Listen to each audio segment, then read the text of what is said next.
मैं आपको आचार्य चाणक्य की दंड नीति के सूत्र बताऊंगा और आपको यह समझाऊंगा कि हमें अपने दुश्मनों को कुचलना कैसे चाहिए। सबसे पहला सूत्र है सर्वो दंड जितो लोको दुर्लभो ही शुचिर न रहा।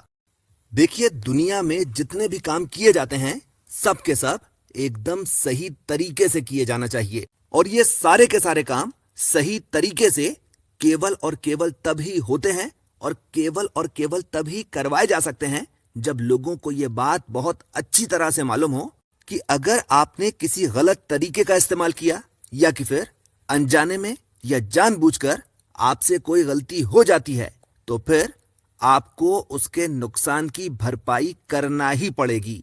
अब सवाल ये उठता है कि अगर कोई इंसान जानबूझकर गलती कर रहा है या कि फिर अगर वो गलत तरीकों का इस्तेमाल कर रहा है और उसको सजा मिल रही है तो ये बात तो एकदम जायज है। अगर कोई इंसान गलती से गलती करता है तो फिर उसकी सजा उसे क्यों मिलना चाहिए? वो चीज तो गलती से हुई है। इस चीज को समझने के लिए आप एक एग्जाम्पल देख लीजिए। मान लेते हैं आपकी एक कंपनी है और आपने एक बंदे को अपने यहां नौकरी पर रखा।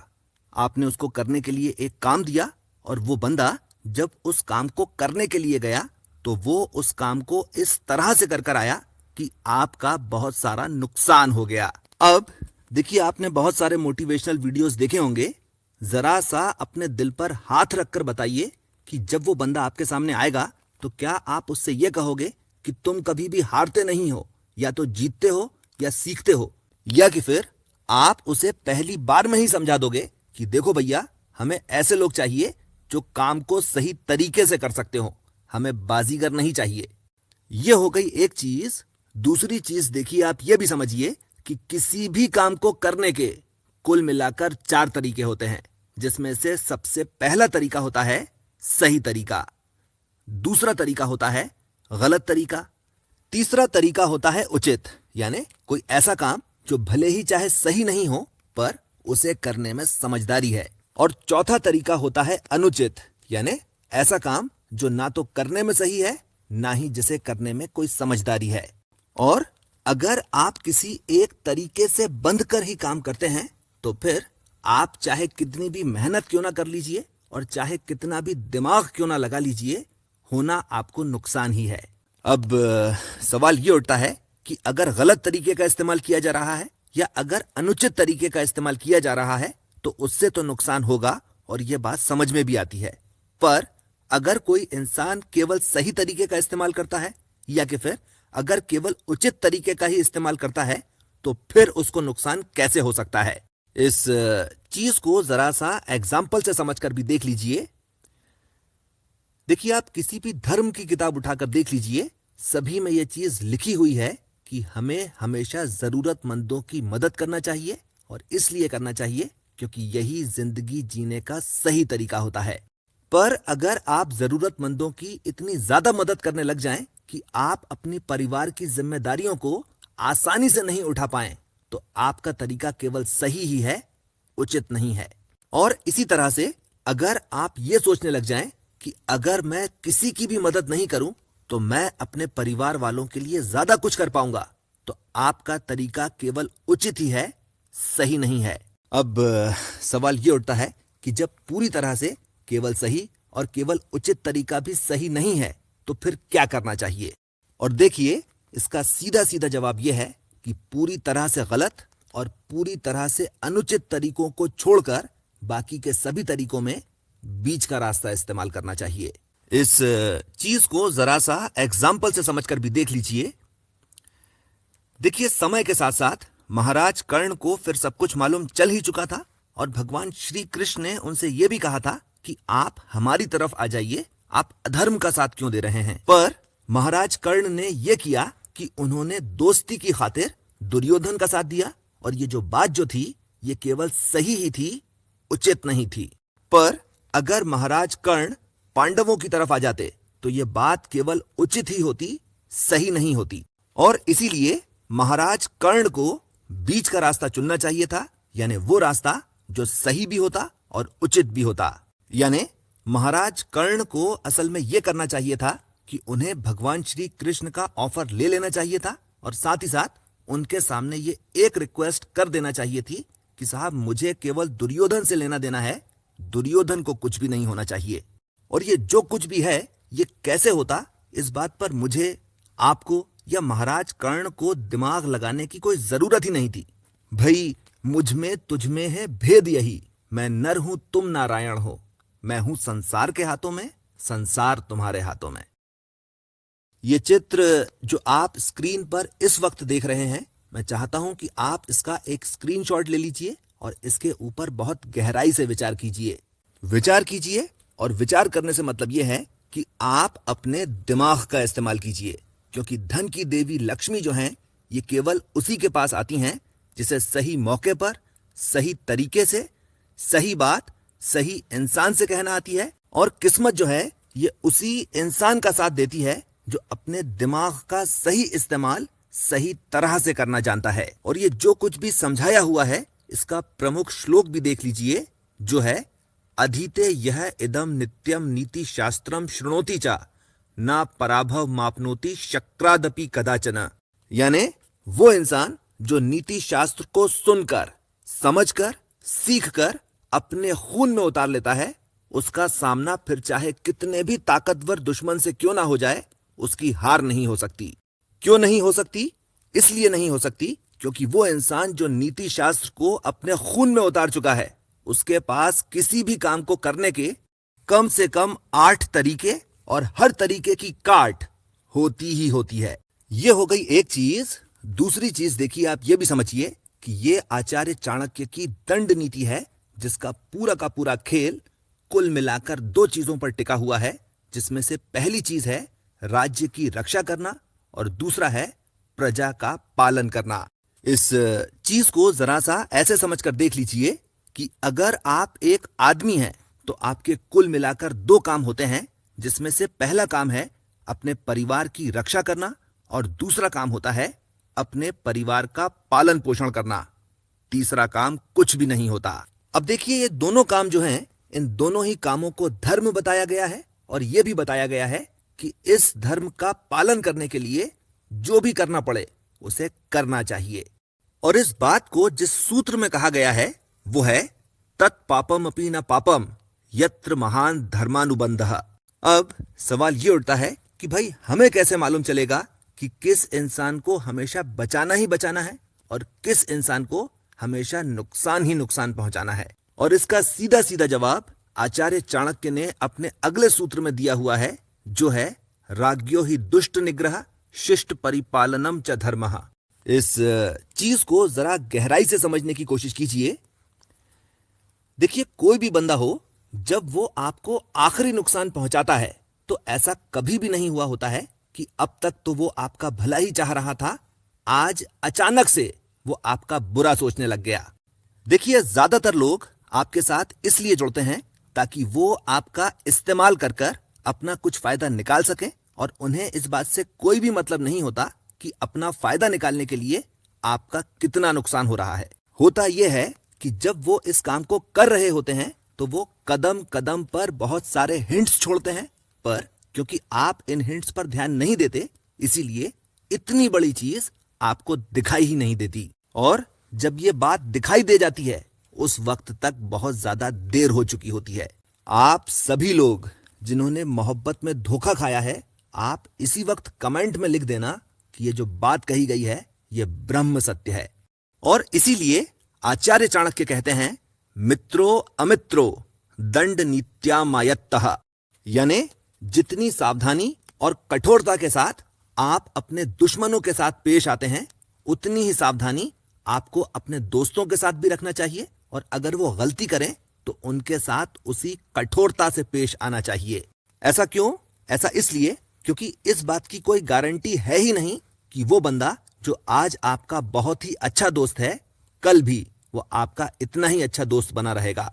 दूसरी चीज देखिए, आप ये भी समझिए कि वो बंदा जो आपका बहुत ही अच्छा दोस्त है, तो उसे आपकी सभी अच्छी, सभी बुरी और सभी कमजोरियां बहुत अच्छी तरह से मालूम होती हैं, और इस तरह का बंदा जब दुश्मनी पर उतरता है तो बहुत ही बुरा नुकसान पहुंचाता है।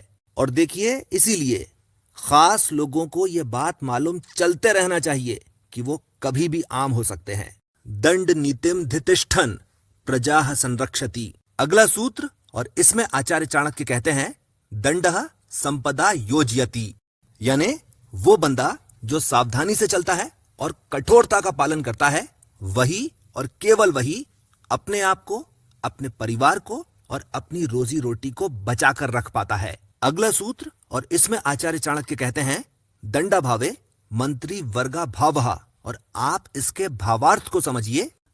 देखिए, जब किसी इंसान का बुरा वक्त आता है तो वो लोग तक जो उसे पलकों पर बिठाकर रखा करते थे, वो लोग भी उसे जूते की नोक पर ले आते हैं। और ऐसा नहीं हो, इससे बचने का कुल मिलाकर एक तरीका होता है कि आपके दुश्मनों के सामने भी और आपके दोस्तों के सामने भी आपका भौकाल होना चाहिए। अब सवाल ये उठता है कि अपना भौकाल बनाते कैसे हैं? और देखिए, ये चाणक्य नीति का मेरा सबसे पसंदीदा श्लोक है, पात्रे त्यागी गुणे रागी समविभागी च बंधुषु शास्त्रे बौद्धा रण योद्धा सा वही पुरुष उच्यते। यानी वो जो सही आदमी की पहचान करना जानता है और उसके लिए अपना सब कुछ छोड़ने के लिए तैयार है, वो जो अपने अंदर की सभी अच्छी क्वालिटीज को लगातार बढ़ाता ही चला जाता है, और वो लोग जिनमें वो अच्छी क्वालिटीज हैं उनका सम्मान करता है, वो जो कुछ भी कमाता है पूरा का पूरा अपने परिवार में बांट देता है, वो जो शास्त्रों का ज्ञान रखता है, यानी जिसकी सब्जेक्ट नॉलेज कमाल की है, और वो जो शस्त्र कला में यानी युद्ध विद्या में निपुण है, वही सच्चे अर्थों में पुरुष कहलाता है। अब सवाल ये उठता है कि हम अपने अंदर इन क्वालिटीज को किस तरह से पैदा कर सकते हैं। और देखिए, इसका बहुत ही ज्यादा आसान तरीका है। आप हर दिन केवल 1 घंटा योग कीजिए और 4 घंटा पढ़ाई कीजिए, और आप देख लेंगे कि आपके अंदर ये क्वालिटीज अपने आप पैदा होना शुरू हो जाएंगी। अब देखिए, ये बात जो कही गई है, इस चीज को समझने के लिए आप जरा से ये 3 एग्जाम्पल्स देख लीजिए। मान लेते हैं आप स्टूडेंट हैं और स्कूल में या कॉलेज में पढ़ते हैं, और हर दिन आप 1 घंटा योग करते हैं और 4 घंटा पढ़ाई करते हैं। बताइए, स्टूडेंट्स के सामने भी और टीचर्स के सामने भी आपका भौकाल होगा कि नहीं होगा?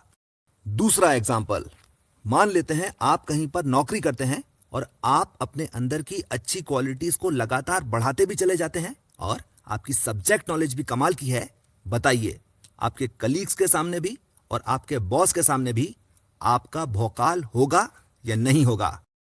तीसरा एग्जाम्पल, और देखिए, युद्ध कला में साम दाम भेद और दंड, ये चारों चीजें ही आ जाती हैं। अगर आप एक बिजनेसमैन हैं और अगर आप युद्ध कला में निपुण हैं और अगर आपकी सब्जेक्ट नॉलेज कमाल की है, बताइए, आपके साथ वालों में और आपके कॉम्पिटिटर्स में आपका भौकाल होगा या नहीं होगा? देखिए, आचार्य चाणक्य की दंड नीति जो है वो ये है कि गरीब और कमजोर लोग हमेशा दबाए ही जाते हैं, और इसीलिए हमें हर संभव वो कोशिश करना चाहिए कि जिससे हम गरीबी को और कमजोरी को अपने से दूर रख सकें। और इसके लिए हमें अपना धन और अपनी शक्ति लगातार बढ़ाने की कोशिश करते ही रहना चाहिए। और ये कोशिश जो है ये लगातार इसी तरह से चलती रहे, इसके लिए हमें ये करना चाहिए कि वो लोग जो हमें नुकसान पहुंचा रहे हैं, या कि फिर वो लोग जो हमें नुकसान पहुंचा सकते हैं, या कि फिर वो लोग जो हमें नुकसान पहुंचाने के बारे में सोच भी रहे हैं, उन्हें अपने रास्ते से हटाते चले जाना चाहिए। जैसा कि आचार्य चाणक्य ने कहा भी है, दंडे प्रतीयते वृत्ति ही, यानी आपका सर्वाइवल जो है ये केवल और केवल इस बात पर टिका हुआ है कि आप कितने स्ट्रिक्ट हो। अब सवाल ये उठता है कि स्ट्रिक्ट होने से क्या मतलब है? और देखिए, स्ट्रिक्ट होने से मतलब ये है कि वो सभी लोग जो हमें नुकसान पहुंचा रहे हैं, नुकसान पहुंचा सकते हैं या नुकसान पहुंचाने के बारे में सोच भी रहे हैं, फिर चाहे वो कोई भी क्यों ना हो, उनसे निपटने में किसी भी तरह की कोई भी ढिलाई नहीं बरतना चाहिए। और जिस हिसाब से जो भी उनकी गलती है, उसी के हिसाब से उन्हें सजा जरूर देना चाहिए। जैसा कि आचार्य चाणक्य कहते हैं, वधो अर्थ ग्रहणम चैव परिक्लेश स्तथैव च इति दंड विधानज्ञैर दंडो अपि त्रिविधा स्मृतः। देखिए, 3 तरह के दंड बताए गए हैं, जिसमें से सबसे पहला होता है तकलीफ देना, यानी डांटना, फटकारना, मारना, पीटना या जेल में भेज देना। दूसरा होता है अर्थदंड, यानी आपसे यह गलती हो चुकी है, अब आप इतना फाइन भरिए। तीसरा होता है प्राणदंड, और इसमें सामने वाले की जान ले ली जाती है। अब देखिए, आचार्य चाणक्य ये कहते हैं कि एक राजा को अपनी राज्य व्यवस्था सही तरह से चलाने के लिए इन तीनों प्रकार के दंडों को सही तरह से, सही समय पर और सही परिमाण में इस्तेमाल करना चाहिए, और अगर ऐसा नहीं करेंगे तो पूरी की पूरी राज्य व्यवस्था जो है ये पूरी तरह से बर्बाद हो जाएगी। इस चीज को जरा सा ऐसे समझकर देख लीजिए कि आप एक राजा हैं और जो कुछ भी काम आप करते हैं, यानी अगर आप स्टूडेंट हैं तो पढ़ाई लिखाई, प्रोफेशनल हैं तो नौकरी, और बिजनेसमैन हैं तो बिजनेस, ये आपकी राज्य व्यवस्था है। अब अगर आप ये चाहते हैं कि आपकी राज्य व्यवस्था जो है, यानी जो काम भी आप करते हैं, ये सही तरह से चलता रहे, तो इसके लिए ये बहुत ही ज्यादा जरूरी है कि आप नुकसान पहुंचाने वाले लोगों को अपने से दूर करें और उन्हें दूर ही रखें। इस चीज को जरा सा समझ भी लीजिए। देखिए, आपको ना केवल ऐसे लोगों से बचने की कोशिश करना चाहिए जो आपको नुकसान पहुंचाना चाहते हैं, आपको ऐसे लोगों से बचने की भी पूरी पूरी कोशिश करना चाहिए जो आपका बहुत ही ज्यादा फायदा चाहते हों। और देखिए, इस तरह के लोगों से बचने के कुल मिलाकर दो तरीके होते हैं, जिसमें से पहला तरीका तो यह होता है कि आप इस तरह के लोगों को खुद नुकसान पहुंचा दो और उन्हें अपनी जिंदगी से दूर कर दो, या कि फिर आप में यह काबिलियत होना चाहिए कि आप उस तरह के लोगों से बहुत ही अच्छे कॉन्टैक्ट्स बना सको जो इन नुकसान पहुंचाने वाले लोगों को बहुत अच्छी तरह से नुकसान पहुंचा सकें। इसके अलावा भी देखिए, बड़े लोगों से कांटेक्ट होने का फायदा यह होता है कि हम इन लोगों की मदद लेकर अपने से ज्यादा ताकतवर दुश्मन को हरा पाते हैं। इसका क्या मतलब हुआ? इसका मतलब यह हुआ कि केवल काबिलियत होना ही सब कुछ नहीं होता, कॉन्टैक्ट्स होना भी बहुत ही ज्यादा जरूरी होता है। यानी अगर आप काम के आदमी को जानते हो तो फिर आपकी ताकत उतनी ही हो जाती है जितनी उस काम के आदमी की मानी जाती है। यह हो गई एक चीज। दूसरी चीज देखिए, आप यह भी समझिए कि केवल कॉन्टैक्ट्स होने से ही सब कुछ नहीं हो जाता, काबिलियत होना भी बहुत ही ज्यादा जरूरी होता है। यानी आपके पास चाहे कितने भी काम के आदमी क्यों ना हो, अगर आप में काबिलियत नहीं है तो देखिए, पोजीशन तो आपको मिल ही जाएगी, पर फिर भी आप उन काम के लोगों से कोई काम का काम नहीं निकलवा पाओगे। यह हो गई दूसरी चीज। तीसरी चीज देखिए, जैसा कि मैंने कहा कि आपका सर्वाइवल इस बात पर टिका हुआ है कि आप अपने दुश्मनों के लिए कितने ज्यादा स्ट्रिक्ट हो। यानी अगर किसी ने आपको नुकसान पहुंचाया है या नुकसान पहुंचाने की कोशिश भी करी है, तो फिर वो चाहे कोई भी क्यों ना हो, उसे उसकी सजा मिलना ही मिलना चाहिए, और इस बात में बाल बराबर का भी फर्क नहीं किया जा सकता। देखिए, ज्यादातर लोग जो होते हैं ये अपने खुद के दुश्मन होते हैं। भाई, अगर आप एक स्टूडेंट हो तो आप इस बात को बहुत अच्छी तरह से जानते हो कि आपको पढ़ाई करना ही करना चाहिए, और अगर आप नहीं कर रहे हो तो आप अपने आप को नुकसान पहुंचा रहे हो। इसी तरह से अगर आप कहीं पर नौकरी करते हो या बिजनेस करते हो तो आप इस बात को बहुत अच्छी तरह से जानते हो कि आपको अपनी सब्जेक्ट नॉलेज लगातार बढ़ाना चाहिए और अपना काम बहुत ही मेहनत के साथ करना चाहिए, और अगर आप ऐसा नहीं करते तो आप अपने आप को खुद नुकसान पहुंचा रहे हो। मान लेते हैं आप एक स्टूडेंट हैं और आपने ये डिसाइड किया कि मैं हर दिन 4 घंटे पढ़ाई करूंगा। दिन भर में कुछ ऐसा हुआ कि आपको टाइम ही नहीं मिला, यानी चाहे अनजाने में ही सही, आपने अपने आप को, या कि फिर अगर कहा जाए कि आपने अपनी राज्य व्यवस्था को नुकसान पहुंचाया है। बताइए, आपको सजा मिलना चाहिए या नहीं मिलना चाहिए? अब देखिए, इसका सीधा सीधा जवाब तो हाँ ही है, पर इसी से फिर 2 सवाल और निकल कर आते हैं कि सजा क्या होगी और वह सजा कौन देगा। देखिए, सजा जो है ये आप खुद ही अपने आप को देंगे, पर यह सजा क्या होगी ये आपको खुद ही डिसाइड करना पड़ेगा। मैं आपको अपना तरीका बता देता हूं। देखिए, 1997 से, यानी जब मैं 10th क्लास में था, तब से लेकर आज तक मैं हर दिन कम से कम 2.5 घंटा स्टडी करने की कोशिश करता हूं, और जब तक मैं 2.5 घंटे की स्टडी नहीं कर लेता तब तक मैं रात का खाना नहीं खाता। अब सवाल यह उठता है कि खाना खाने के बाद भी तो पढ़ा जा सकता है। बिल्कुल पढ़ा जा सकता है, पर जब तक आप किसी चीज को अपने पेट से नहीं जोड़ देते तब तक ना तो उस काम में मेहनत होती है ना ही सेल्फ डिसिप्लिन आता है। और इसके लिए आचार्य चाणक्य ने सेल्फ डिसिप्लिन की इंपॉर्टेंस बताई है, जो है स्वे स्वे कर्मण्य भी रतः संसिद्धिम लभते नरः। और देखिए, इसी बात को बहुत सालों के बाद स्वामी विवेकानंद जी ने भी कहा हुआ है कि आप कोई एक काम पकड़ो और उस काम में अपनी पूरी जिंदगी लगा दो, और जब आप उस काम पर अपनी पूरी जिंदगी लगा दोगे तो वो काम आपकी जिंदगी बना देगा। देखिए, आप अपनी जिंदगी में चाहे किसी भी सक्सेसफुल इंसान का एग्जाम्पल लेकर देख लीजिए, ऐसा हो सकता है कि उसके अंदर बहुत सारी अच्छी क्वालिटीज नहीं हो, पर एक क्वालिटी सभी में दिखेगी कि वो सभी लोग डिसिप्लिन्ड होंगे, टाइम के हिसाब से नहीं, काम के हिसाब से। और आचार्य चाणक्य की यह दंड नीति जो है, इसका कुल मिलाकर सार इतना है कि अपनी कमजोरियों को और अपने दुश्मनों को कभी भी दबा कर नहीं रखना चाहिए, इन्हें हमेशा कुचल कर रख देना चाहिए। यानी अगर आप अपने जीवन के उच्चतम लक्ष्य को हासिल करना चाहते हो, तो फिर ना केवल आपको अपने लक्ष्य को अपने दुश्मनों से बचाना पड़ेगा, बल्कि आपको अपने लक्ष्य को अपनी कमजोरियों से भी बचाना पड़ेगा।